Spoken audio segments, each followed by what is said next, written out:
Okay, this is the Carlson Dave Anime Rave for Yuki Yuna Dawaro. Ooh, I screwed that up, didn't I? Yuki Yuna is a hero. Episode 10. Episode 10, yes. Spoilers for every single piece of work in this franchise. You know the drill by now, folks. Yeah, spoilers, offensive content. This is a retrospective / dub review. We've seen this whole show already. We're going to spoil everything, including stuff that came before and after in the timeline. We do not promise that we're not going to go off on a philosophical tangent somewhere in it or at the end. In fact, you should probably expect that will happen. After last episode, I thought I'd throw that in there. This is the episode where Togo discovers that on the outside of the barrier is a doom level. Just can't let it stay in this episode, can you? We said we were going to spoil it, so I know, but still. Here we go. That's a mighty fine wall you got there. Be a shame if anything happened to it. You know, you used that already, but it's even more relevant now. You know, to go back to our conversation from last episode, it may not just be being female that makes them special and be able to be heroes. It may also be the Taisha bloodline. Could be. Because they all have Taisha bloodlines. Every single one of them. But in the Sonoko After work, where we're told that any woman can become a hero, it seems to be that anybody can just do it. Unless that whole island is Taisha blood. Depending on how many generations. It could be. And we also don't know how they're going to do that. It could be anything from genetic modification through DNA, through like blood or bone marrow transplants. Like, there's a lot of ways that you can try and introduce DNA from one person into another. It is so fucked up that one of the things a mankind can take from you is your memory. Like, how messed up is that? Yeah. That's basically like, oh, one of the things you can take away is my happiness. Oh, so now there really is no coping mechanism. That's one thing that we don't have from any of the material is how it decides what it's going to take from you. I sure hope it's random and that the Shinju-sama and the Taisha are just so incompetent as to use this kind of thing. Come on. I hope it's a D-fucking-20. I was just going to say, a roll of the dice or a dartboard. They've literally got everything they can take from you. They turn it around and throw it backwards. And, all the less important stuff is down at the bottom, just to make it, even better. That's another thing I've been wondering about Tiny Island that's the only thing left on Earth. Why in the fuck are they using capitalism? Probably to try... Again, the illusion is that nothing has changed in the world. It doesn't matter. There have been, in our wide, non-destroyed world, there have been communist and socialist systems. It would just be so much better to not have to worry about money in this place. So not only are you the only island left, you gotta worry that you might become you might even worry about being poor too? That's a double whammy. This place really is hell. Again, you wouldn't want to introduce something that would make a massive social upheaval, because then people would try and go places. I sure hope in the sequel in the sequel anime that eventually comes up, they're like, we just switched to socialism. Why the fuck are we worrying about currency anyway? Who are we gonna trade with? Greece? Why did I mention Greece? Those Greek people. Oh! I sure hope Greece is the only other country that survived. And that they fight the Taisha through some kind of weird Olympian discus system. And Spartans. No, it's the Vatican.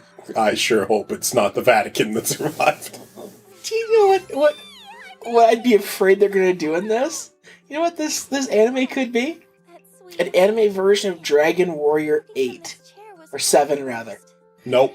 Where, by going back into the past, you could then unlock and therefore save other parts of the world. Oh, I thought you were gonna say that it's like Dragon Warrior 7 and that I'd be bored for hours upon hours upon hours on end with no end in sight ever. That too. You've unlocked Greece. So Terranigma. Great! So it's Terranigma. On the SNES, it's Terranigma. It's Terranigma. You're going through all the different levels and all you're doing is unlocking places you don't want. You've unlocked... Ooh, that would have been a low blow. No, not gonna do that. You were gonna say Portugal, you piece of shit.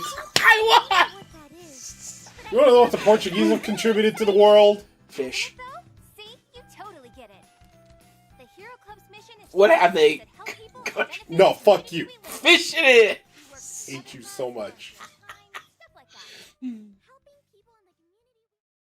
They're gonna love each other forever. To the boys they love. And they're gonna have a nice little cottage in the country. With the guys they love. I am going... You're done. You're done.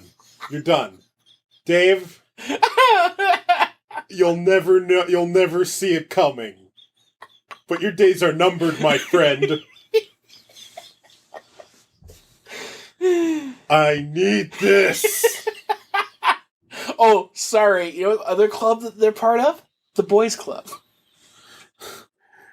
It's funny you should say that, because a very popular hentai manga creator named Poju has a series called Club Shonen, Boys Club, which is all yaoi gay boy stuff. Not my thing. I'm not saying I've read any of it or done other thing. Let's continue watching the show. Just friends. You know what? Why don't let's conduct a scientific experiment, okay? No.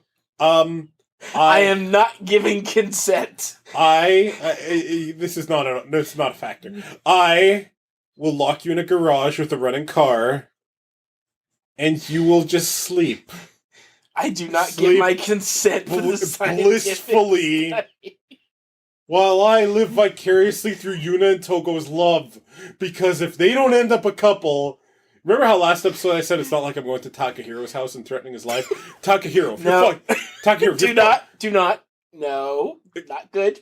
If you're fucking listening to this, Takahiro... Do not. And these two are not a couple in the future, I will write you a stern letter.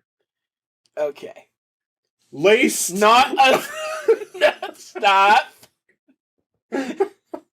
Feedback is fine. Threatening Larry to kill him is not. One will get you arrested, the other one will not. A stern letter. There we go. Not laced with anything that will kill him. Now, mild irritation, Carlos. Disclaimer, I'm not actually threatening Takahiro's life. Yeah. It's all a big joke. Takahiro, I swear to fucking God. If they are not a couple, if you make them date boys, we're done, you and I. And that's going to have consequences, Takahiro. Okay? I challenge you to amateur boxing in Vegas. Oh God, what have I become? I've become movie ball. I challenge you to amateur boxing in Vegas if you do this shit. Dude, I would totally do that to you. You're saying I should take on Takahiro in amateur boxing? What if he's this crazy good boxer and he just wails on me? Oh, I would videotape this and play it over and over and over again. And here's Carlos losing one tooth. Oh, there goes the second tooth in slow motion. And he's punching me. He's like, I was going to make them a couple anyway. Psh, what kind of phobic asshole do you take me for? Psh, piece of shit. Psh. Wow. He's totally got you down. I hate you so much, Dave.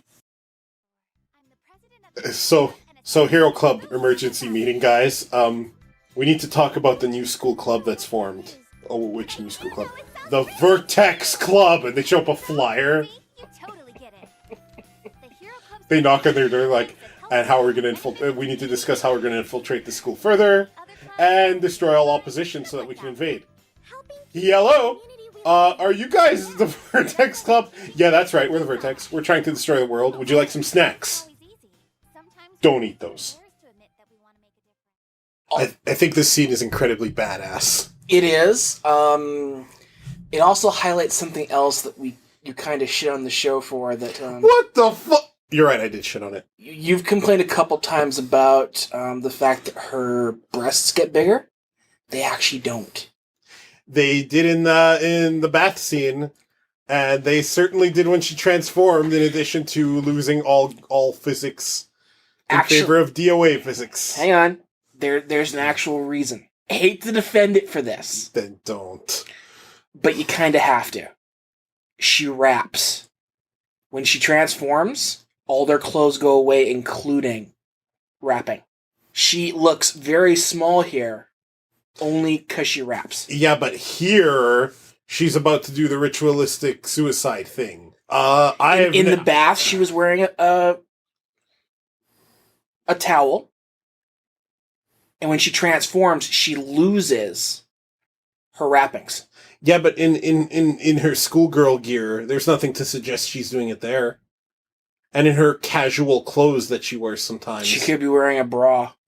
Yeah, she could be. But the point is that that's and actually, not, she comes across very much as somebody who would rap. And that's not why it's being done. Let's be real with ourselves. It's being emphasized, yes. I'm never going to argue that. And it's not just her that gets emphasized. Fu. Fu also gets emphasized quite a bit in her transformation scene. And certain other scenes. Oh, the Madoka voice. But more importantly, no mention of Jean. Poor Jean. Who died. With her giant axe swords. Yeah, we'll, I guess we'll find out eventually if Yuna was part of that as well. We'll see if her time traveling is a thing or not. Or if Jean may have been Yuna. Well, Jean's terminal got passed to... what's her face, Karin. But here's the thing, Yuna was still alive when Jean was, right? So... Doesn't matter when time travel comes into it. She inhabited Jean's body. Yeah, but why? There are other heroes. They don't all need to be Yuna. Jean had a high aptitude because she had, like, freaky super strength or something. And Yuna doesn't? Reading about Jean, she is like... Because I was reading her description, and she's like, she's the last one to get tired. She has these super giant axe swords. She's the strongest. She was the strongest of the three, the most durable. She was like the best one. Yeah. Guess I really wanted to go all out when I fought, but I just ended up wrapped in bandages. I know, Sonoko. Alone, the Taisha families weren't able to handle it, so they searched nationwide for people who were qualified to be heroes.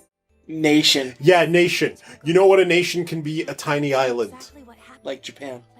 Yeah, or the little island that's left in this world, which is all they have. I don't know why you keep insisting that there's more than it when there's none. I'm just saying the island that you're saying is so small Tiny. isn't so small. Minuscule. Horribly small. No, she has her legs. It's just the animation. Oh, when she's healed back and when additional materials show her at their club and whatnot, no, she's got a full set of arms and legs. I realize that, but it's pretty obvious in that bed. At this point, she has no left arm. No, she has legs. Them. No, she has them. She has all her limbs. It's just an issue with the animation. She has not been amputated at all. In fact, at the end of the show, at the end of the last episode, when they show her standing up and the bandages falling off, she's got all her arms and legs. I realize that, but I'm wondering if they literally give it back to her. I very strongly doubt that. Again, don't trust how they're animating it. Okay. The animation has the cloth draped over it in a way that kind of looks like they're not there. But no, there's nothing to suggest she ever lost a limb. Okay, because the animation makes it look very clearly like she's missing 3 limbs. It does. I've seen people talking about this online. It's like, does she have no legs? And I guess there were touch-ups made to her original scene in the Blu-ray or something to make it look like, yeah, she does. This is the Blu-ray. I know, but the original scene where they showed her, she very much does have the legs under it. Oh. Whereas in the original TV showing, it's just like a flat sheet. Okay. Yeah. So, I don't remember in Japanese Togo being told that she would come out to stop them, that she was the insurance, that the heroes wouldn't go AWOL. No, she Sonoko said that to Togo in the original as well. Did she? Yeah, she did. In addition, she also said that it's the force field covers the area of Shinjuku, which is all that's left of the world. So, I mean, that's a part of Japan, and that's it. This is literally all that's left. I've always been fascinated by the scenery they show us outside the wall of what's really on Earth. A few things come out at me right away. It's fiery, like, I wonder if that's some kind of after effect of the vertex's power, or if literally Earth is like lava and fire. And these are fire jets, like a Gradius level, and they can see Vic Viper flying in between them and shooting things. Oh my god, it's in canon with Gradius. Or if literally the surface of the Earth is much like the sun. It could be that it's just like the surface of the Earth is just fire now, and it's literally like hell. Because I mean, they are talking a battle between gods. It could be.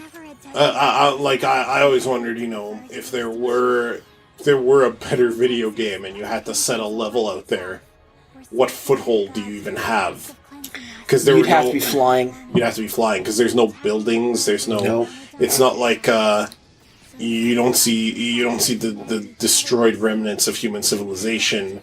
You literally just see nothing. However, to be fair, the only area we see is what's just outside the wall. The rest of Earth could be a different story. There could be things that look more like an apocalyptic wasteland. It's still a fascinating piece of imagery to go out to hear that orchestral music playing, and to have to see just endless vertex and streams of fire and the tree which is the only safe haven for humanity. It's an interesting visual. Which also kind of backs up the whole, if in fact this area here is the whole weak spot they let the vertex in from, which also explains why, they managed to go into space basically and still see the Earth intact. They didn't actually exit from a point where the illusion would be broken. Nope, they stayed within the branches. Togo said the same line in Japanese, a universe-sized force field. I get this stupid feeling that the force field is not actually the size of a universe, that it is merely projecting the appearance of one from within. Because if this entity can make a universe-sized force field, it don't need to put no underage girls through what it's putting them through. Togo, sweetie, what are you thinking? I remember when I suggested, hey man, I'd just let one in and be like, oh, you're not going to find the better system? I'm just going to let one destroy the world. You better find the better system, Taisha and Shinju. And Togo comes along and goes like, blow a hole in the wall and let them all in. You might have taken the plan a little too far, Togo. When she comes to that conclusion that there's something to do, you could almost add the Imperial March into there. It's like, oh shit.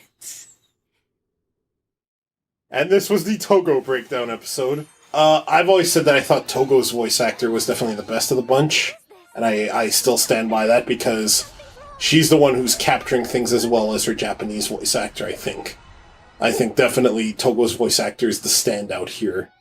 And if they were all as good as her, I'd be like, man, this dub is just as good. That said, yeah, it's still so fun to see Togo take the nuclear option right away. Be like, I'm coming to save everyone. Boom, boom, boom, holes in the wall. Just let yourself be killed and you'll be saved. I'm not crazy at all.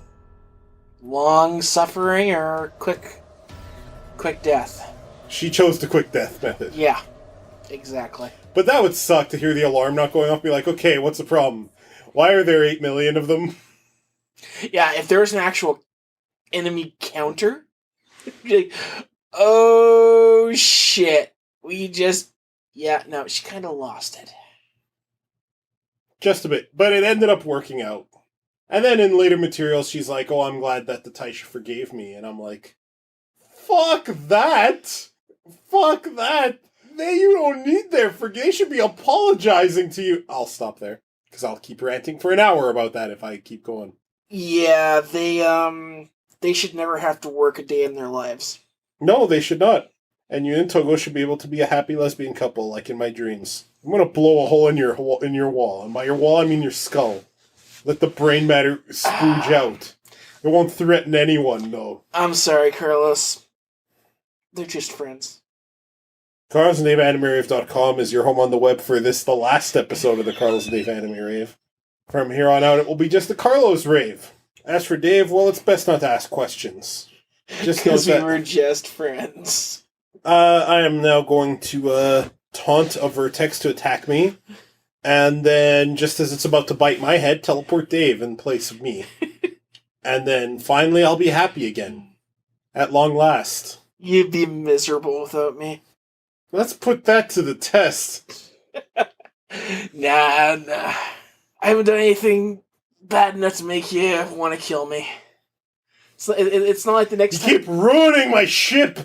It's not like next week we're watching Steins Gate. We better not be. Have your quotes ready. I will plug my USB key into your brain. And by my USB key, I mean a knife. And by your brain, I mean your brain. Have your quotes ready, because with or without it, we're doing it. Actually, here's what I'm going to say for this one. You bring quotes, we watch one episode. You don't, we watch two. I have a better idea. You try to put even one episode on, and someone's going to feel what it's like to be in the troposphere, because that's how high I'm going to uppercut you. I'll be fine. We'll be watching it. You'll be having a gay old time. CarlosNaveAtMarriott.com is your home on the web for my suffering.